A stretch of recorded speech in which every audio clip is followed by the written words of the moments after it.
Welcome to the Fantasy Footballers Podcast with your hosts, Andy Holloway, Jason Moore, and Mike Wright.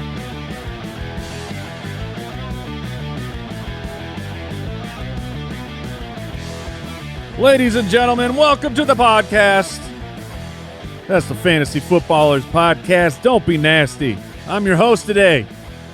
I'm the captain now. It's Mike, the Fantasy Hitman Wright, with my best friend, Jason. Two best friends. Daddy's gone. Daddy's gone. Foot Clan, we're going to do and talk about whatever we want today. Well, Dynasty. Well, that's what we want. I guess it is. Yeah. I want to talk about Dynasty today, and you know what? We just made a Dynasty trade. We sure did, and I was looking through this, and it's going to come into the show via one of the questions. Okay, so stand by. Yeah. We will talk about our trade. It is Thursday, May 15th. Welcome in, everybody. It is the second day. It's the final day of Dynasty Week, the 5th annual. Technically, it is not. It is the Wait, final what? show of Dynasty Week. But Dynasty Week for the Dynasty Week giveaway will actually go through till our next show on Tuesday. So if you want to check that out at footclangiveaway.com, you can enter to get that Nico Collins signed jersey.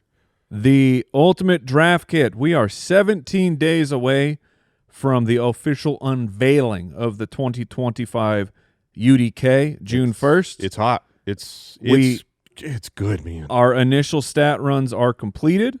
Our initial lists for sleepers, breakouts, bust, values, those things are completed. And you can check all of those things out on June 1st should you want to pick up the UDK, which is ultimatedraftkit.com. It is the lowest price. The price will, because it's pre-ordered right now, it will go up on June 1st. So I suggest for something, look, you're gonna grab it. You're gonna dominate your draft. Might as well save some cash right now. Save some quiche while you're doing it. Ultimatedraftkit.com. Before we get into the actual quick question, though, Jay, we must introduce the week.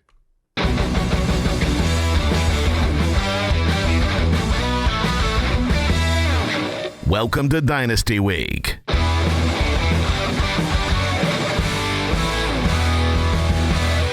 That's a good intro.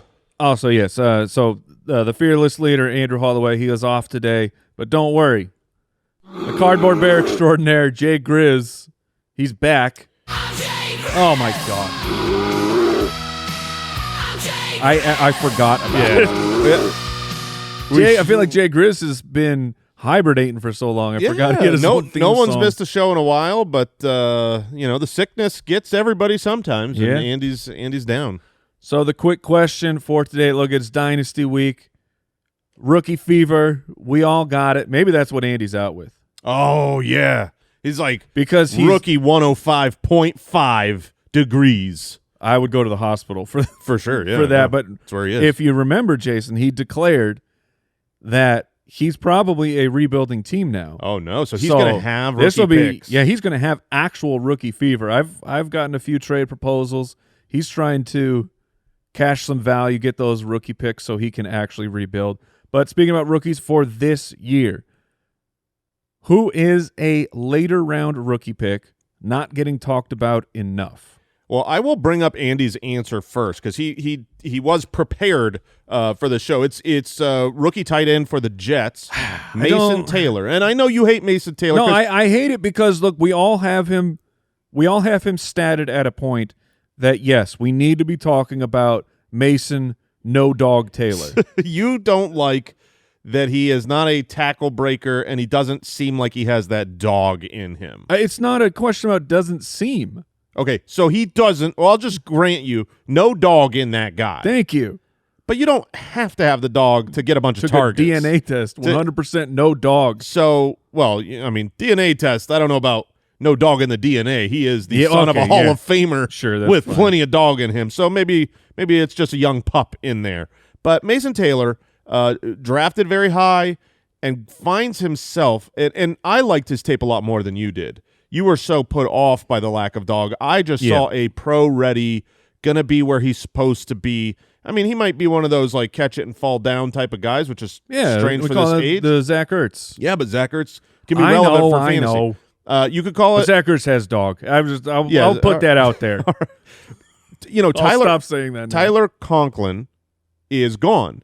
And that is a lot of targets. That's 72 targets, 51 receptions at the tight end position that's gone. But it's not just him. Devontae Adams is gone. There are, it's Garrett Wilson and then question marks. So Mason Taylor has an opportunity to come in and be good. We all have him projected for 70-plus targets, which is crazy high for a rookie, and we did that independent of one another.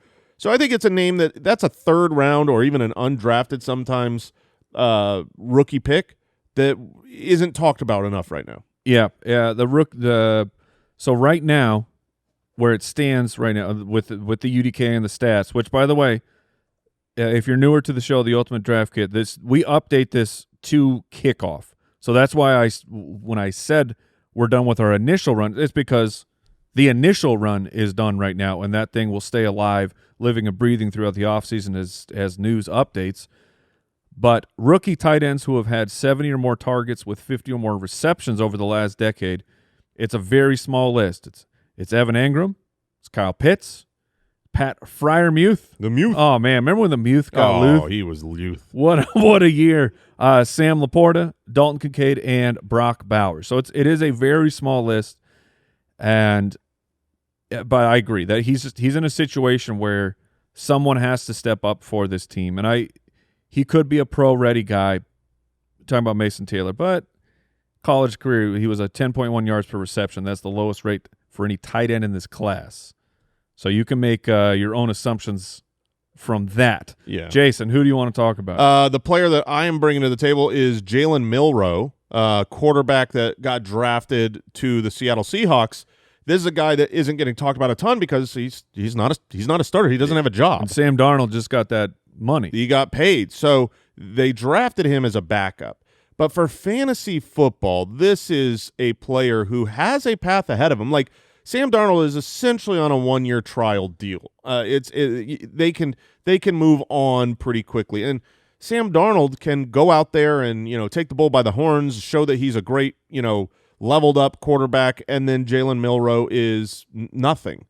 Or Sam Darnold can go out there, still play even pretty good, and have a few games where he collapses and at the end of the season, kind of like what happened last year, and then all of a sudden it's not his job. Or Sam Darnold could just go out there and suck, and then they go, well, let's see what we got in the rookie, because Jalen Milroe is, 65 runs of 10-plus yards over the last 2 years. There were a lot of general managers and scouts during the draft season talking about how Jalen Milroe might be the best runner over the last several years, and we've had great mobile quarterbacks, but this guy is a runner. And if you look at him as a passer, he's definitely more accomplished than Anthony Richardson. Anthony Richardson's last year at Florida was 53% completion percentage. Jalen Milroe at Bama, 64.3, and the knock on him is he's not a great passer, but he's a great runner. He has a path towards, I think, finding starts, and if he gets the opportunity, he will be in fantasy lineups. Like if it's like, oh, Darnold goes down for a week. Yeah, stream of the week will be Jalen Milroe. Exactly, because that rushing upside, he's going to get the ball in his hands, and carry the ball a lot. So that I think he goes undrafted in pretty much every single quarterback dynasty league, and he should be rostered. Yeah, I agree. I think you should pick him up. And I want to talk about Bhayshul Tuten. Are we good? I'm telling you, man. Are we really doing this? I don't know yet. I'm trying, but there is a chance that if this man has a 10-year career, I will do it every time, like forever. I don't know yet. So Bhayshul. Smart. He was a round 4 pick, so this it's a day 3 running back. Odds are already stacked against him. We know that historically, if you're drafted on day 3 as a running back, your chance of ever turning into anything of fantasy relevance for us, it's very low. But of the guys who are being drafted later, he's in a position where things could change rapidly for him. Number one, just setting the table of who he is. 5'9", 206. Smaller. So, like him a little bit bigger, but that's not the end. Like this is not where he's not 5'9", 195. You're not like, oh man, Devon Achane. He's way too small. And so Bhayshul is at a point where it's all right, but he's fast. a 4.32 at the combine. There was a quote. I had never seen this question, but Kyle put it in, and I like it. And he was asked, when was the last time you were not the fastest person on your team? And Bhayshul said that's never happened, which, I mean, that's just fun. He hit a production profile in terms of receptions in college that we see from guys who turned into actual real fantasy players, and it's about where did he go? Well, he went to the Jaguars. The Travis Etienne has seemingly fallen out of grace with a lot, at least the fantasy community. Oh yeah, we all hate him. Last year, what the product he was putting on the field was not great. We saw it turn into a much larger timeshare with Tank Bigsby. Tank Bigsby was the butt of like all jokes, and then Tank comes in and has actually a pretty good year. Not in the passing game. Tank Bigsby is exclusively a grinder. But what are they going to do with Travis Etienne? Like, yeah, I mean, Etienne last year, for context here, Etienne, they basically split, him and Tank Bigsby pretty much split the carries for the same team behind the same offensive line, and yards per carry is not everything, but Travis Etienne was sitting down there at 3.7, whereas Tank was at 4.6. The pass-catching back was Travis Etienne. Mm-hmm. And so if he's inefficient as a runner and slowing some things down, and then they get Tuten in, then I think there is a chance he takes over giving you enough options. He takes over some of the passing work, which will hurt Etienne, but also gives the path for fantasy goodness. Yeah, I think there is a path where it's Tank Bigsby and it's Tuten. Like, that's who the runners are for Jacksonville. We just saw Liam Cohen. Now, he wasn't the head coach, but we saw him with Bucky Irving, a day 3 running back, say, no, what, he is the best player. Rachaad White is ineffective. We can't keep giving him the volume over and over. We got to get someone with juice out there. So I was saying there's a chance that Tuten ends up becoming that player. In rookie drafts, I tend to shy away from at least, with my first or my early seconds, I shy away from this type of a profile. But his in particular, because of the scenario around him, makes him very interesting and I think worth taking in the second round. I agree with what you're saying, but I still wouldn't overdo it. No. I wouldn't take him over a day 2 wide receiver. Which I did not. So other than maybe Tesla. So Tesla. Yeah, Tesla. In our main dynasty league, I had 2 picks that were very close together. I think it was just Josh. I don't know if you remember Josh, but in between where I went, I ended up with Pat Bryant and Kyle Williams. So Pat Bryant, 3rd rounder by the Broncos, Kyle Williams, 3rd rounder by the Patriots, and in between, Josh took Tuten, and with after the draft, I was very happy about it. Now I kind of wish I would have gone Kyle Williams and Tuten, but I mean, we'll definitely have to wait and see. We got lower probability, I think, on all of those guys, but for a day 3 running back, he should definitely be on your radar. All right, let's move into some news. News and notes from around the league. Oh, yeah. They call him the king. So if you've been with the show for any amount of time, there was a moment last year where Derrick Henry was a free agent, and I had done the a cardinal sin of Dynasty of I traded for a really old running back because I was trying to make a championship run. And so I traded for Derrick Henry, and then he had no job, and it was like, what is going on? And all the rumors were Baltimore was going to sign him, but it kept stretching to a point where it became really uncomfortable. Or Dallas. And then he signed with Baltimore, and it was just fists pumped in the air for all Dynasty managers with Derrick Henry on the team. And we pumped the fists again as the running back 2 as the old man signed a 2-year contract extension.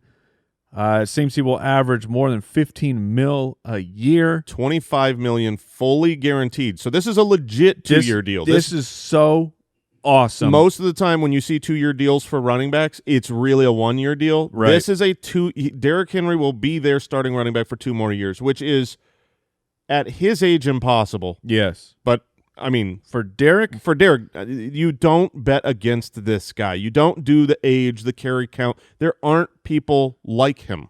He's a one of one. No, there are not. There are not guys of his age changing teams and then finishing as the running back too. And watching him play, this was not.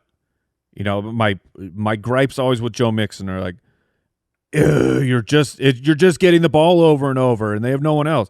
Like King Henry was getting the ball over and over, and he was awesome. Yeah, I mean, if it wasn't for Saquon, I mean, I think people don't realize how good Derrick Henry was last year because of Saquon. Like Saquon was going to break the rushing record. It was like, and then he wasn't given that opportunity. I mean, Derrick Henry wasn't that far behind it. 1,921 yards. And I know we've talked a lot about the amount of carries that Saquon has received and the amount of yards. When you have a running back that goes over 1,500 yards, the next year it is very rare for them to repeat that. It's really only happened once. It was Derrick Henry. Yeah, I'll bet on him again. Yeah. I'll do it again. So this is just great news. And for a dynasty, I mean, goodness gracious. Every single Derrick Henry manager out there is just no pants. If you're like, oh, I get at least 2? Yeah. I get 2 tries with Derrick Henry? That is incredible. I know I hit the news button, but that's really the only news we're going to cover. Yeah, that's fine. I know that John Morton, the Lions offensive coordinator, is calling for he says it's going to be a breakout year for Jameson Williams. I know Andy very much agrees with that. My projections for Jameson Williams were also very positive. I'm not it's hard to put together the puzzle of we're getting this where we were getting all those rumors leaked out before the draft of Jameson Williams seems like one of the prime trade away candidates. Obviously not traded, but so that he'll be difficult. But his profile is trending in a very positive direction. But the addition of Tesla, was this we're getting prepared to lose Jameson Williams? That it in the draft, that's what it felt like. I do not know what to do with Tesla. I don't either. He is the weirdest prospect I think in the last 5 years. Draft him with the last pick in the 3rd round of your rookie drafts and let him sit there and see what happens. Yeah, so weird to have that kind of draft capital on a great team, that kind of athleticism, and there's but is he good? But it doesn't matter if he's not a good wide receiver. Yeah, it's weird because his dominance was I don't know if it was a JUCO or just I don't know what the classification was before he moved to Arkansas, which then he moved and then Hillsdale College. Thank you, Kyle. Hillsdale that's in Back to the Future, and then you transfer to an actual big boy school and do nothing, and you do nothing. I mean, you have a couple highlight plays, but really no production to speak of. So he's very difficult. We're going to hit a quick ad break, and we will be back with the Dynasty Mailbag.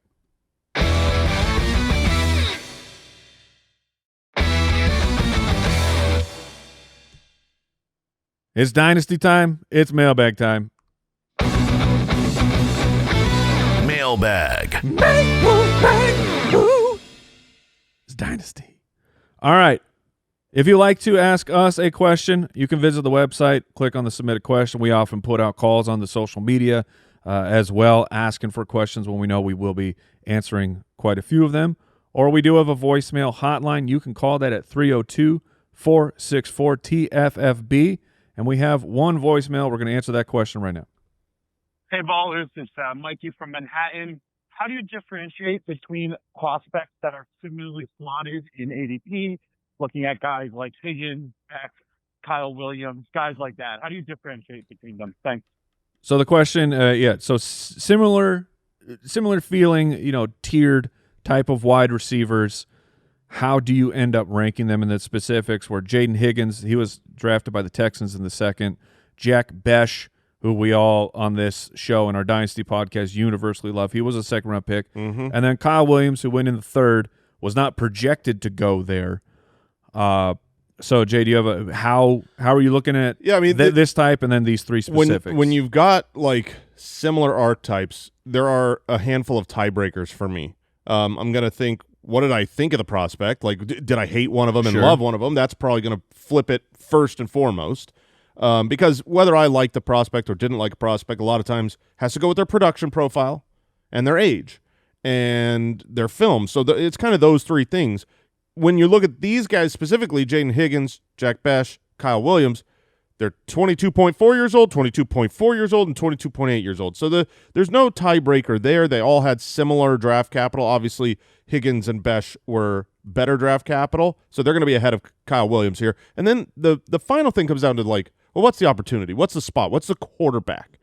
And so if I look at those, I mean, Jayden Higgins, right when the draft was over, I was like, that was a great landing spot for him, but he's got, Jalen Knoll, who I think went after him, who went the next round. Yeah. But I liked Knoll as a prospect better coming in. So I was like, okay, 2 rookies coming in. I'm not even sure which one I like better.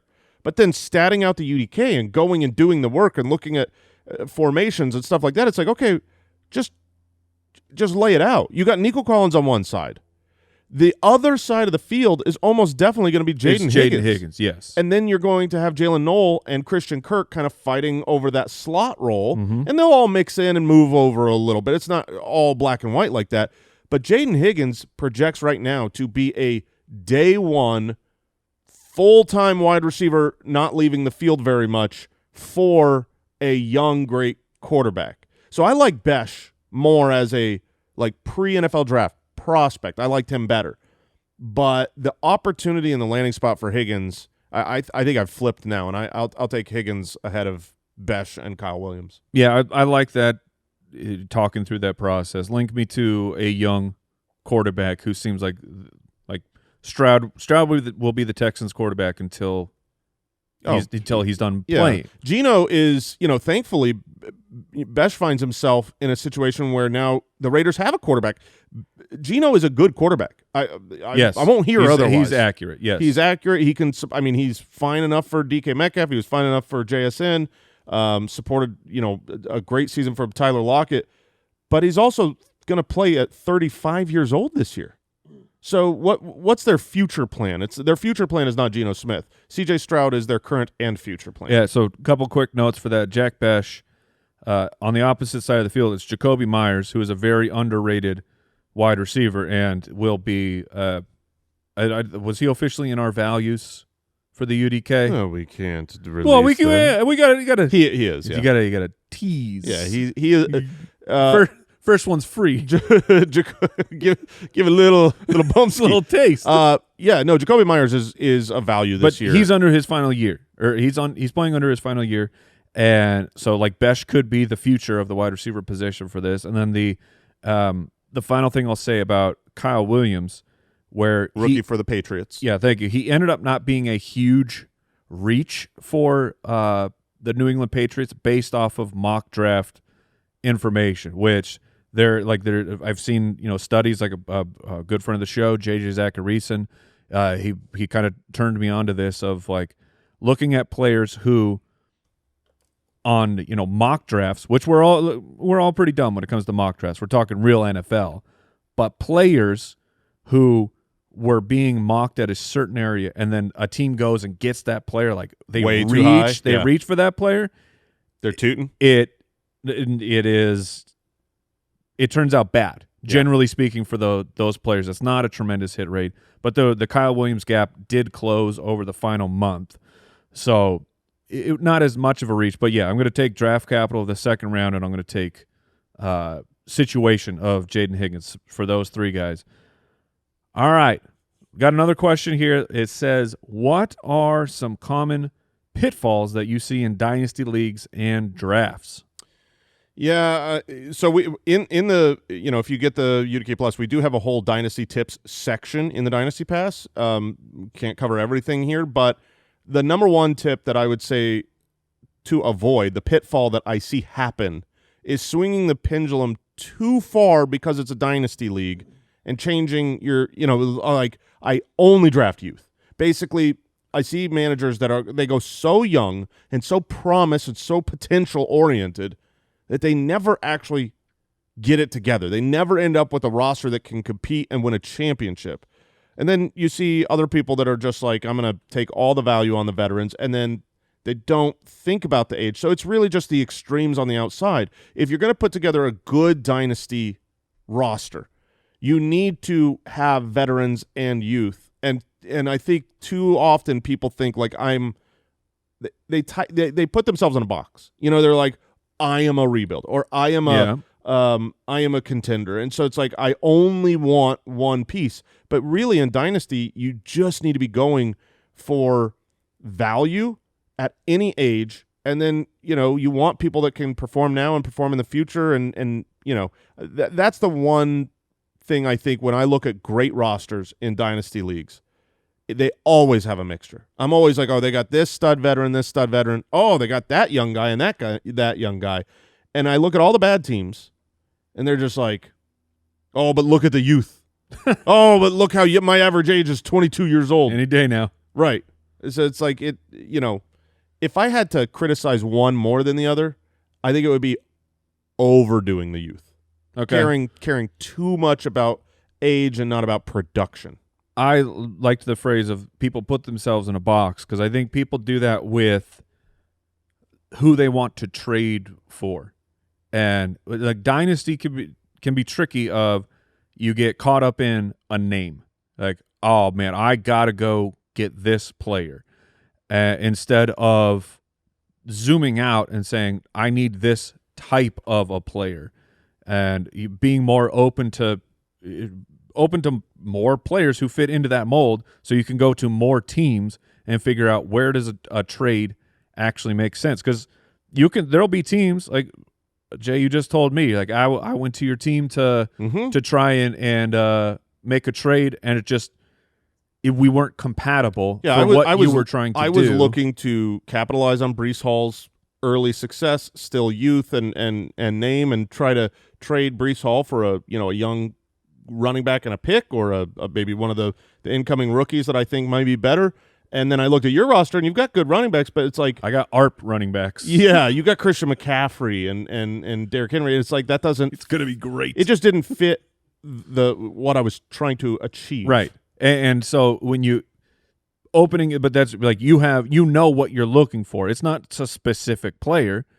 So when you get locked in, so if you would come to my team and you're like, I want this player, because we're not as compatible with trading, one of us, either that we're just going to talk for hours and the trade's going to go nowhere, or someone is going to end up paying more than they want to pay for that trade to go through. Whenever you're locked in on a guy, you're always going to overpay. What is and sometimes, every now and then, that's okay. But you just got to know, like, I'm willing to overpay. I'm that determined on that guy. Yeah, sometimes you got to know you're in the box. Sometimes you got to swing. Yeah. And sometimes you swing and you get CeeDee Lamb the year he breaks out. Sometimes you swing and you get Chris Olave from last year. I've done one of those things. Yeah. Not the Olave version. That's all right. I did it last year with Drake London.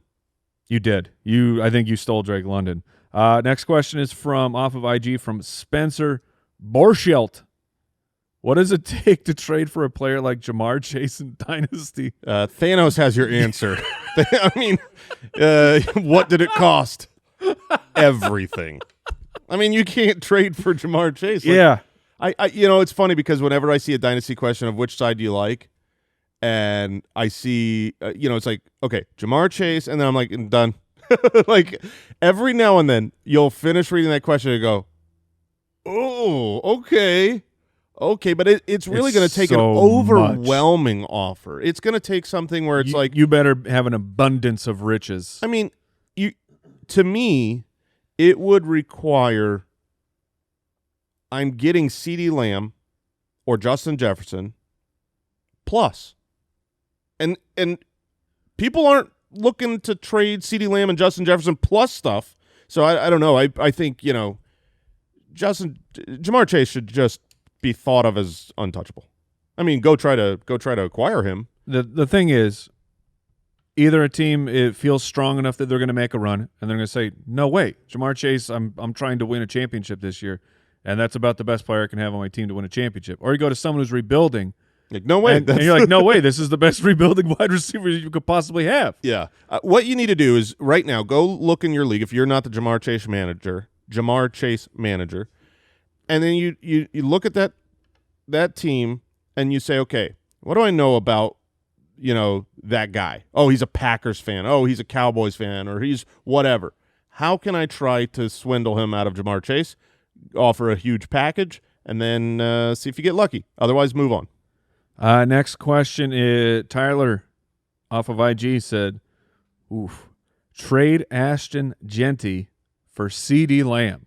Okay, I know my answer. So this is pretty philosophical. It is, and I'm, for me, it's very, very easy. So I'm curious where you stand. Is that a difficult question for you? I think it's difficult because it feels a whole lot cooler to have Ashton Jeanty on your roster right now because he's the hotness. He's the new hotness. He should be like this perennial top 5 fantasy running back for the next 3 to 5 years. Should be. But CeeDee Lamb is that. And CeeDee Lamb is... There's a 5-year age gap. CeeDee Lamb is 26 and Ashton Jeanty is 21. Oh, man. So it's I guess you start with the question with how many years do you feel like CeeDee Lamb has left to be a top producer? 4. Okay. If you're going to... So 4 years, and then Jeanty is like... 5 or 6. Yeah, but it doesn't matter what running back. When we're talking right at the beginning, don't count those chickens ever with the running back. No, you say, okay. I say, I hope I get 3. He's generational. Maybe he plays like Saquon great at age 28, and you get 7 years. That could happen. Maybe he's Todd Gurley, who's also great. Yeah. And is the number 1 running back in fantasy football, and it goes and vanishes into thin air. Running backs you cannot count on the second contract. That's why I like the age thing with RJ Harvey. Yeah. He's older, and that's not great. If it's fine for this first run. But the first contract is what I care about the most. So to me, it's an easy CeeDee Lamb.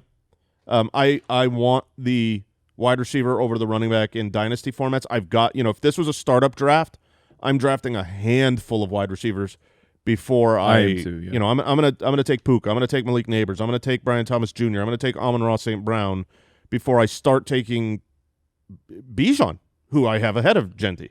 Yeah, is Ashton Jeanty, is he Bijan or is he Leonard Fournette?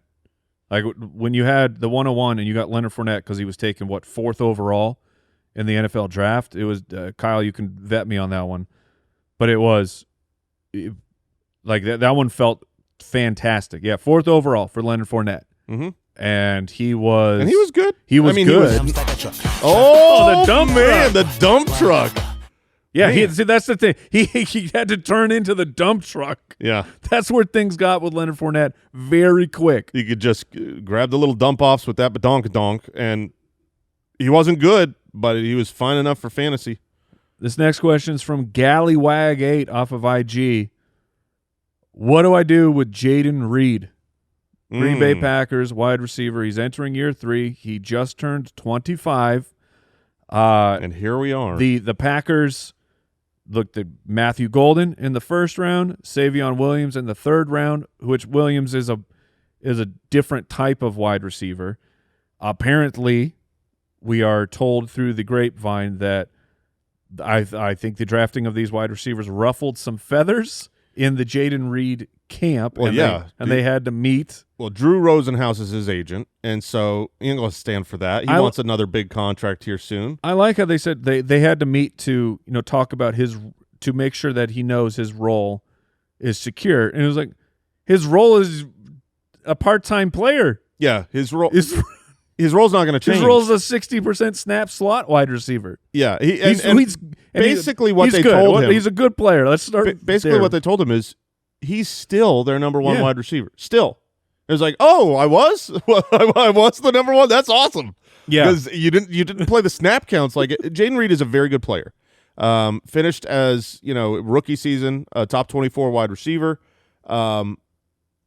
He is very frustrating. Yes. This year, I imagine he will be even more frustrating. Adding Matthew Golden, having Romeo Doubs still on the roster, Dontavian Wicks still on the roster, adding in Savion Williams, having Tucker Kraft. There are so many mouths to feed. All of these people will make the roster, and all of these people will play snaps.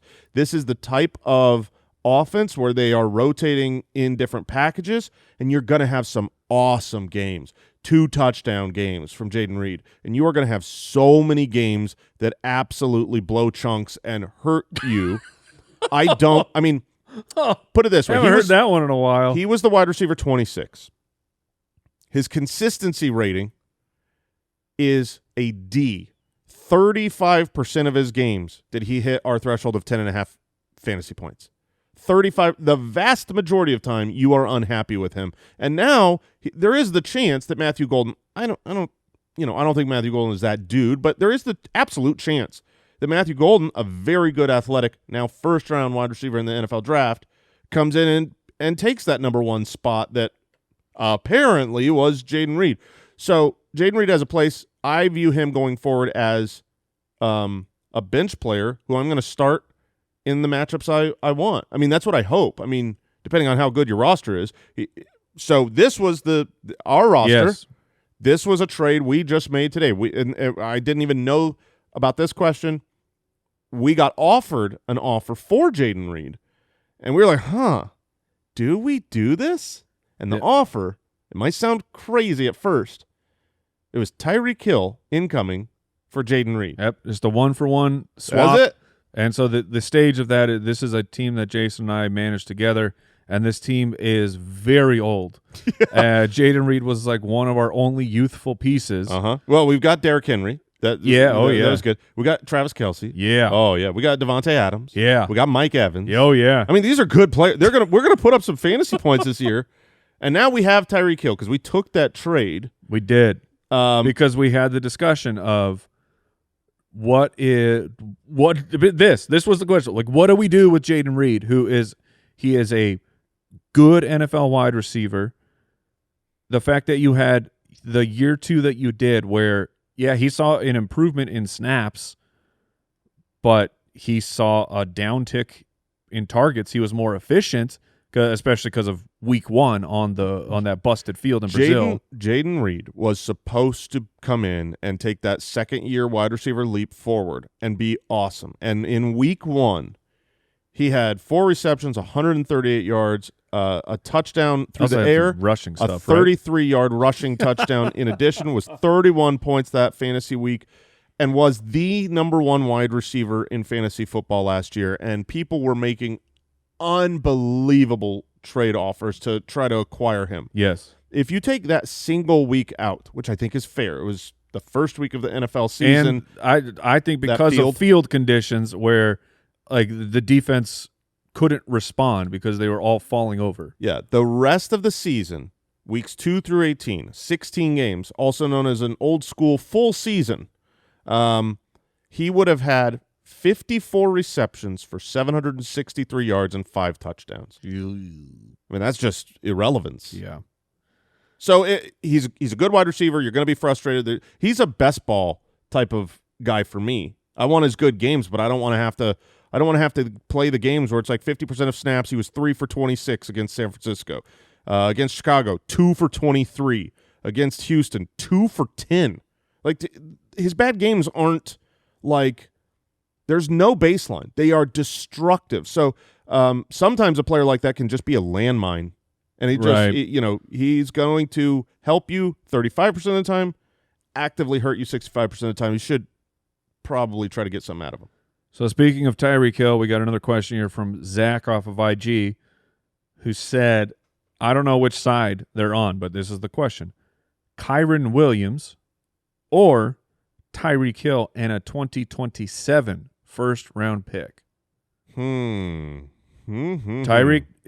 recently turned 31, had that awful year, a massive dip of a year. I mean, what's funny is if you're just tuning back in this year, or you're new to the fantasy footballers and you haven't listened, like this offseason, I have pretty much declared myself out on Tyreek Hill. I don't. Second half was much better, but this was not. He was not putting up the points of a top tier wide receiver. Yeah, and at that age, you don't usually bounce back to the previous younger production, and we saw a change of style in Tua. So I'm kind of not super thrilled that I don't expect Tyreek Hill to be awesome again, and he's old. So Kyren Williams for Tyreek and a first? It's a lot. That's a lot. I love Kyren Williams. I believe in him. I am not worried about Jarquez. I'm not worried about Blake Corum.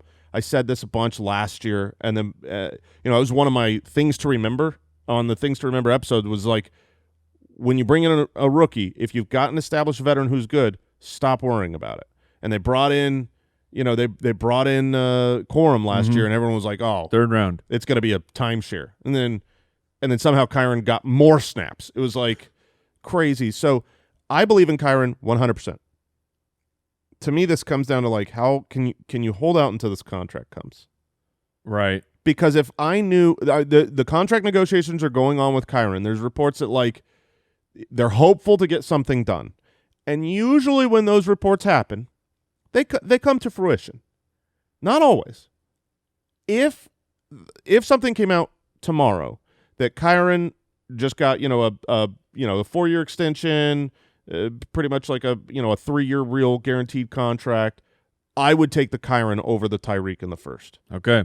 We're going to hit another break here real quick, but Jay, I'm going to get you a question I want you to ponder, because I'm trying to think of Ja'Marr Chase. Like, how do you even get him? It's like, okay, let's say the situation is your team, your wide receiver depth is actually pretty good, and you have Ja'Marr. Okay. Someone comes along and they offer you Ashton, Jeanty, and O'Marion Hampton. Okay, so think about that, and we'll be right back.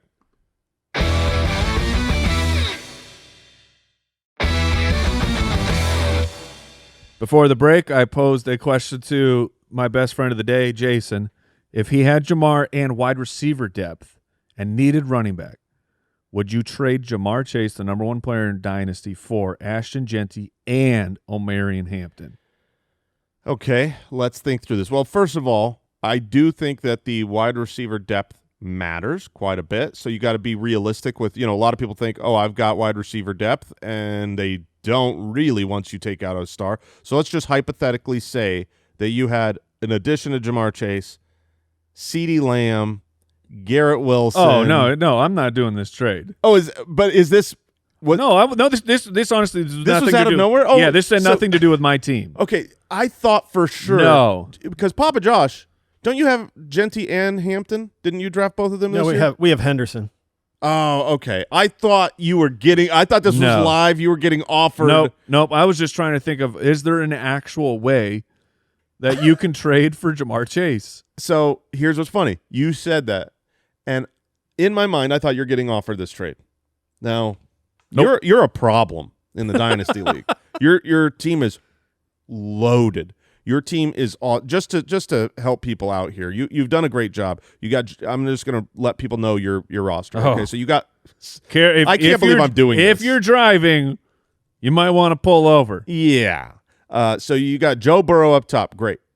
Your running back starters: Christian McCaffrey and Derrick Henry. Older, but long term, not great, but wide receivers: Ja'Marr Chase. Yeah. And CeeDee Lamb. Yeah. And Garrett Wilson. Mm-hmm. You've got Kenneth Walker. You've got Trey McBride at tight end. Oh, yeah. And then who else am I missing? My depth is like Pickens, Dobbs is on there. And so it's really it's starter heavy. Rookies and backup running backs waiting to take over.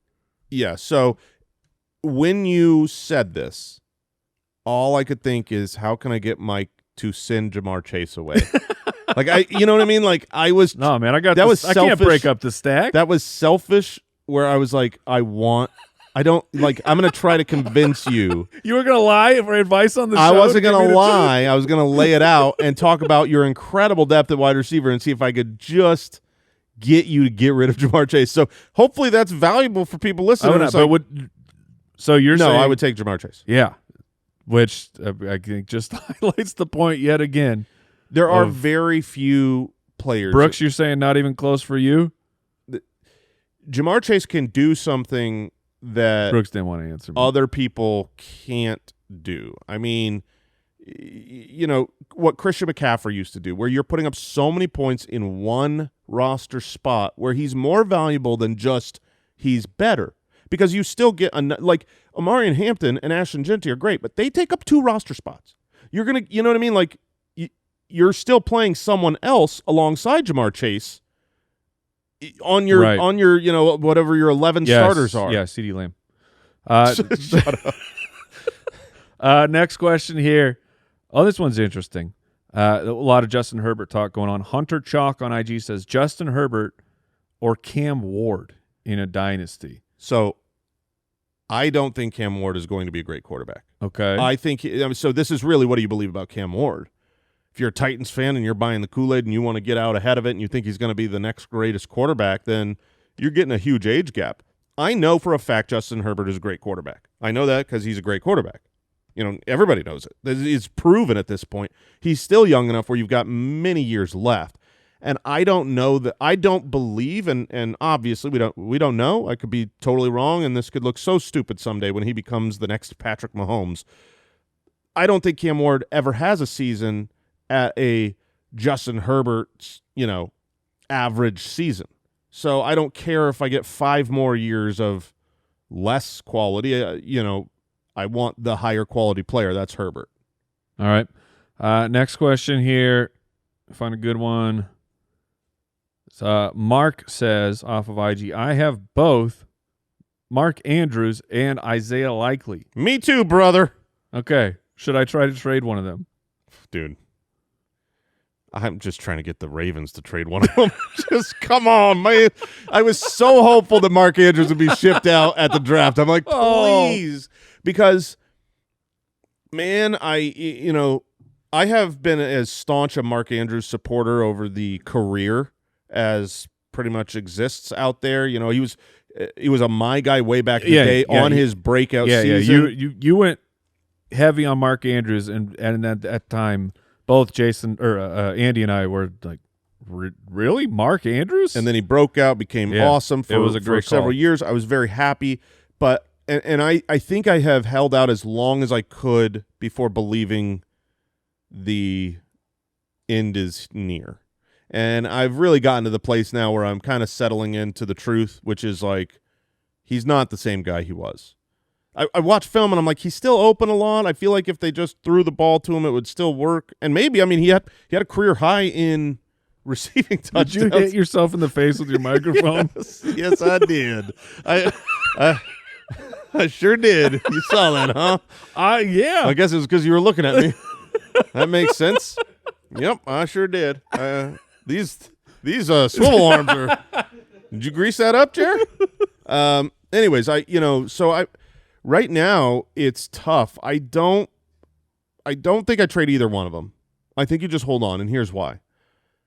I don't think you're going to get enough for Mark Andrews. If you've got someone that's offering you something great, awesome, take it. Do you have another tight end you could play? I do think this will be the last year in Baltimore for Andrews, and even though I expect Likely to get another contract with the Ravens, and he's a good player, and so hold on to him. I don't think people are paying up for either one of these players right now, and you're going to get some value while you have them, and hopefully Isaiah Likely becomes more valuable at the same time Mark Andrews becomes less valuable. That's my hope on my roster. That's what I'm doing. But obviously, if someone out there wants to come and offer a big bag for Mark Andrews, I will take it. What about a medium bag? I'll probably chase the double-digit touchdown hopeful upside. All right.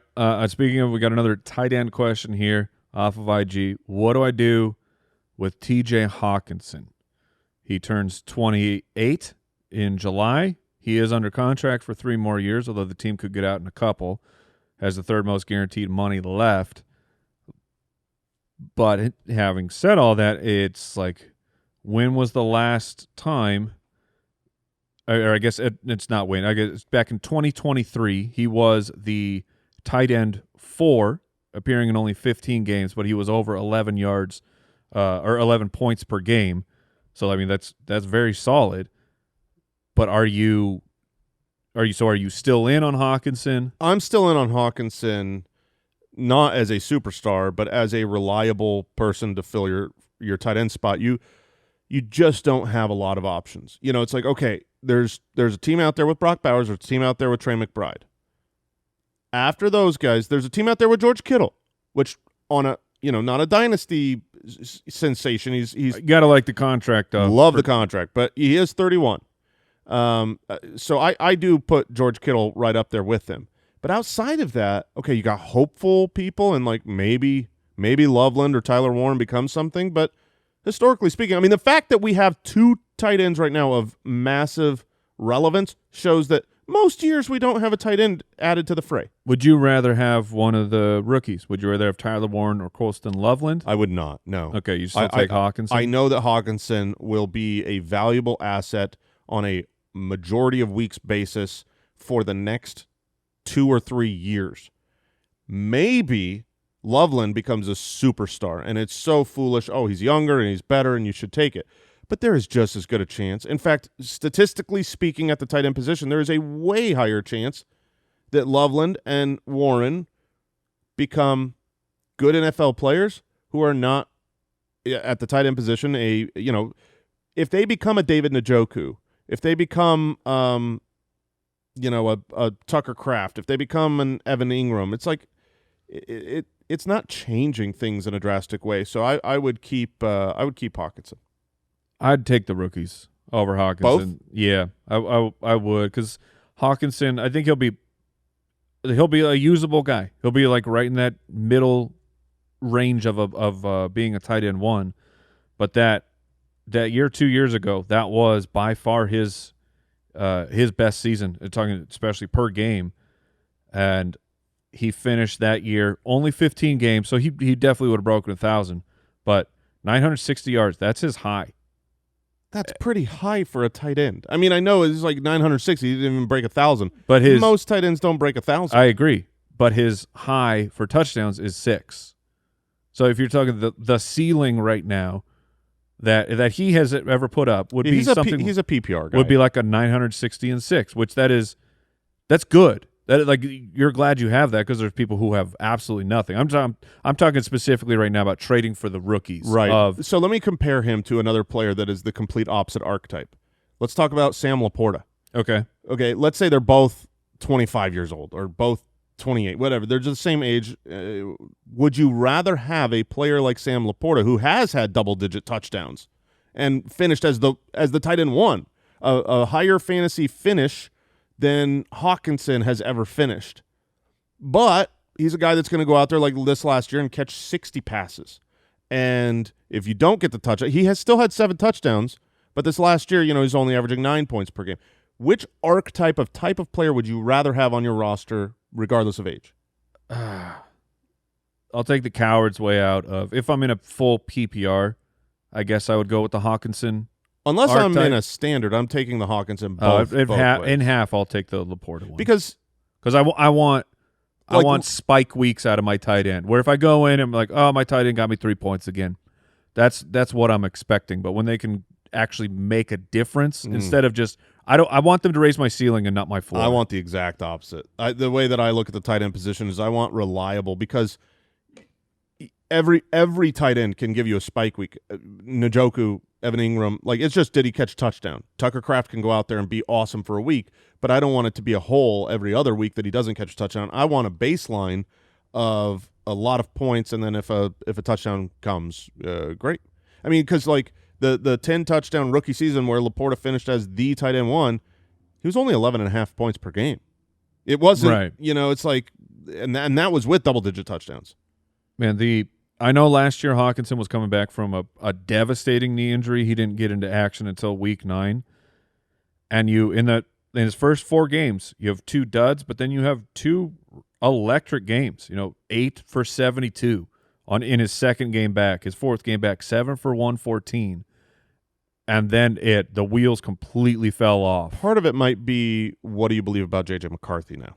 Sure. If you are a J.J. McCarthy believer and you've got a young stud quarterback, that's really enticing. And I think this whole table is pretty bullish on J.J. McCarthy as a yeah, I would say we are. I don't know yet if he'll be great for fantasy, but I think he'll be.